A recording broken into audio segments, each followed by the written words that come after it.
I'm going to be reading Goosebumps. Welcome to Dead House, Chapter 1.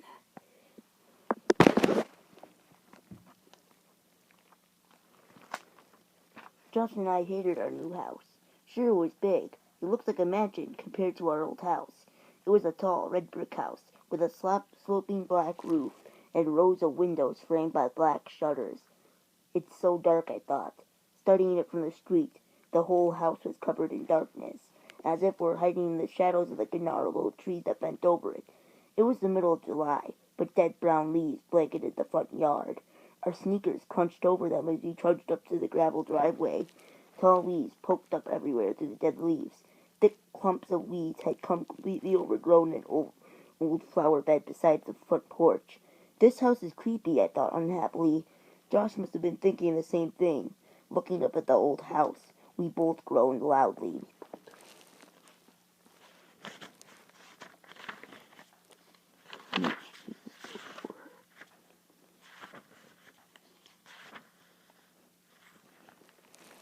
Mr. Dawes, the friendly young man from the local real estate office, stopped near the front walk and turned around.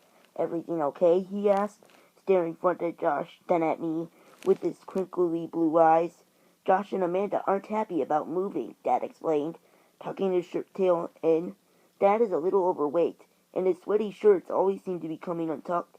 "It's hard for kids," my mother added, smiling at Mr. Dawes, her hands shoved into her jeans pockets as we continued up to the front door. "You know, leaving all of their friends behind, moving to a strange new place." "Strange is right," Josh said, shaking his head. "This house is gross." Mr. Dawes chuckled. "It's an old house, that's for sure," he said, patting Josh on the shoulder. "It needs some work, Josh," Dad said, smiling at Mr. Dawes. "No one has lived in it for a while, so it'll take some fixing up." "Look how big it is," Mom added, smoothing back her straight black hair and smiling at Josh. We'll have room for a den, and maybe a rec room." "You two wouldn't like that, wouldn't you, Amanda?" I shrugged, and a cold breeze made me shiver. It was actually a beautiful, hot summer day, but the closer we got to the house, the closer I felt. I guess it was because of the tall old trees. I was wearing white tennis shorts and a sleeveless blue t-shirt. It had been hot in the car, but now I was freezing. "Maybe it'll be warmer in the house," I thought. "How old are they?" Mr. Dawes asked Mom, stepping onto the front porch. "Amanda is 12, Mom answered, "and Josh turned 11 last month." "They look so much alike," Mr. Dawes told Mom. I couldn't decide if that was a compliment or not. I guess it's true. Josh and I were both tall and thin, and have curly brown hair like Dad's, and dark brown eyes. Everyone says we have serious faces. "I really want to go home," Josh said, his voice crackling. "I hate this place. My brother is the most impatient kid in the world, and when he makes up his mind about something, that's it. He's a little spoiled, at least I think so. Whenever he makes a big fuss about something, he usually gets his way. We may look alike, but we're really not that similar. I'm a lot more patient than Josh is, a lot more sensible, probably because I'm older and because I'm a girl." Josh had hold of Dad's hand and was trying to pull him back to the car. "What?" "Okay." Welcome to Dead House, Part 2. Because I'm a girl. Like,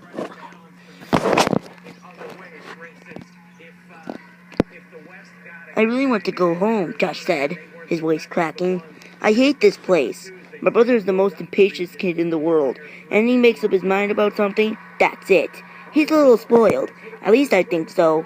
Whenever he makes a big fuss about something, he usually gets his way. We may look alike, but we're really not that similar. I'm a lot more patient than Josh is, a lot more sensible. Probably because I'm older and because I'm a girl." Josh had hold of Dad's hand and was trying to pull him back to the car. "Let's go, come on, Dad, let's go." I knew this was one time Josh wouldn't get his way. We were moving to this house, no doubt. After all, the house was absolutely free. A great uncle of Dad's, a man we didn't even know, had died and left the house to Dad in his will. I never forgot the look on Dad's face when he got the letter from the lawyer. He let out a loud whoop and began dancing around the living room. Josh and I thought he slipped or something. My great Uncle Charles has left us in a house in his will," Dad explained, reading and reading and rereading the letter. It's in a town called Dark Falls. Huh? Josh and I cried. Where's Dark Falls? Dad shrugged. I don't remember your Uncle Charles, Mom said, moving behind Dad to read the letter over his shoulders. Neither do I, admitted Dad.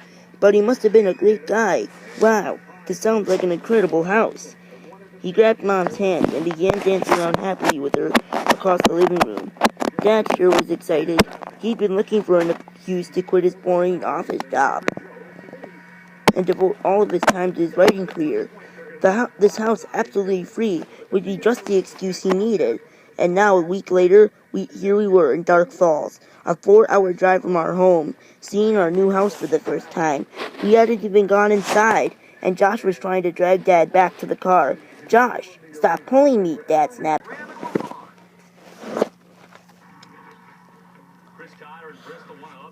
Inside, Josh was trying to drag Dad back to the car. Josh, stop pulling me, Dad snapped impatiently, trying to tug his hand out of Josh's grasp. Dad glanced helplessly at Mr. Dawes. I could see that he was embarrassed by how Josh was carrying on. I decided maybe I could help. Let go, Josh, I said quietly, grabbing Josh by the shoulder. We promised we'd give Dark Falls a chance, remember? I already gave it a chance, Josh whined, not letting go of Dad's hand. This house is old and ugly and I hate it. You haven't even got inside, Dad said angrily. Yes, let's go in, Mr. Dawes urged, staring at Josh. I'm staying outside, Josh insisted. He can really be stubborn sometimes.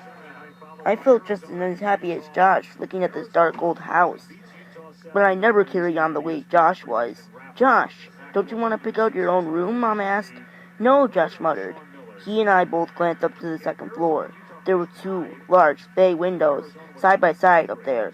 They looked like 2 dark eyes staring at us. How long have you lived in your present house? Mr. Dawes asked Dad. Dad had to think for a second. About 14 years, he answered. The kids have lived there for their whole lives.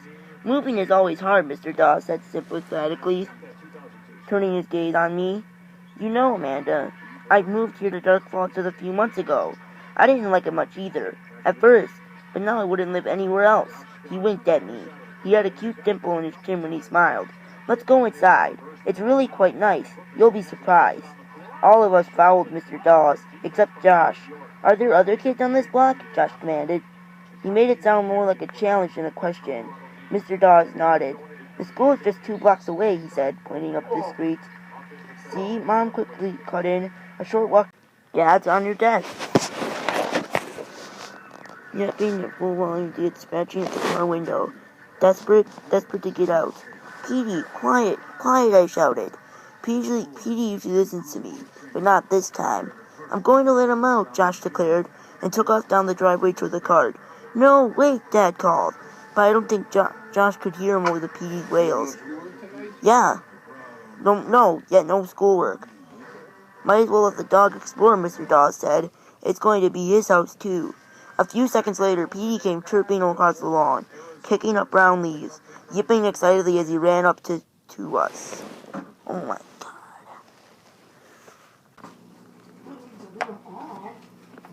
But I don't think Josh could hear him over Petey's wells. Might as well let the dog explore, Mr. Dawes said. It's going to be his house, too. A few seconds later, Petey came chirping across the lawn, kicking up brown pages, yipping excitedly as he ran to us. He jumped up on all fours, as if he hadn't seen us in weeks. Then, to our surprise, he started growling menacingly and barking at Mr. Dawes. Petey, stop, Mom yelled. He never done this, Dad said apologetically. Really? He's usually very friendly. He probably smells something on me. Another dog, maybe, Mr. Dawes said, loosening his striped tie.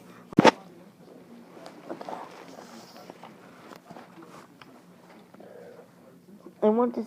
Petey, stop. Watching Petey nose his way through the flower bed dead end. Mr. Dawes followed us into the hallway, gently closing the screen door behind him, giving Josh a final glance. He'll be fine, he said softly, smiling at Mom. He can be so stubborn sometimes, Mom said, apologetically. She peeked into the living room.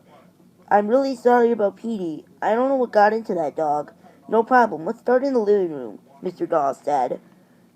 Leading the way, I think you'll be privately surprised by how spacious it is. Of course it needs work. He took us on a tour of every room in the house. I was beginning to get excited. The house was really kind of neat. There were so many rooms and so many closets, and my room was huge and had its own bathroom and an old-fashioned window seat where I could sit at the window and look down at the street. I wish Josh had come inside with us. If he could see how great the house was inside, I knew he'd start to cheer up. I couldn't believe how many rooms there were. Even, even, even a finished attic filled with old furniture and stacks of old mysterious cartons we could explore. We must have been inside for at least a half an hour. I really didn't keep track of the time. I think all three of us were finally cheered up. Well, I think you've shown us everything, Mr. Dawes said, glancing at his watch. He led the way to the front door. Wait! I want to take one more look at my room, I told them excitedly.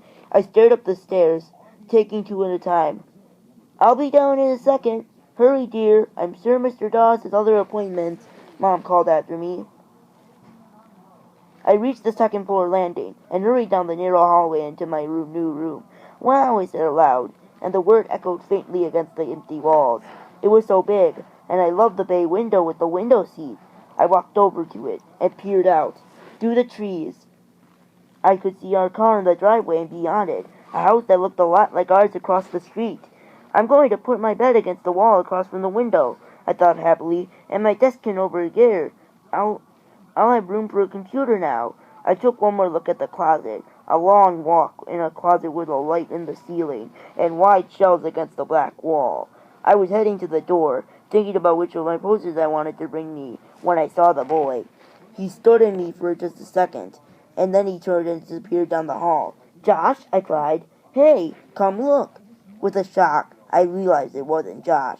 For one thing, the boy had blonde hair. Hey! I called and ran to the hallway, stopping just outside my bedroom window, looking both ways.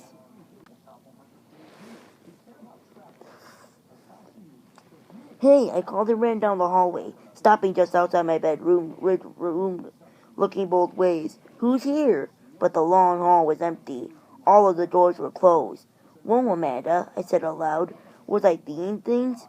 Mom and Dad were calling from downstairs. I took one last look down the corridor, then hurried to rejoin them. Hey, Mr. Dawes, I called as I ran down the stairs. Is this house haunted? He chuckled. The question seemed to strike him funny. No, sorry, he said, looking at me with his crinkly blue eyes. No ghost included. A lot of old houses around here are said to be haunted, but I'm afraid this isn't one of them. I thought I saw something, I said, feeling a little foolish. Probably just shadows, Mom said.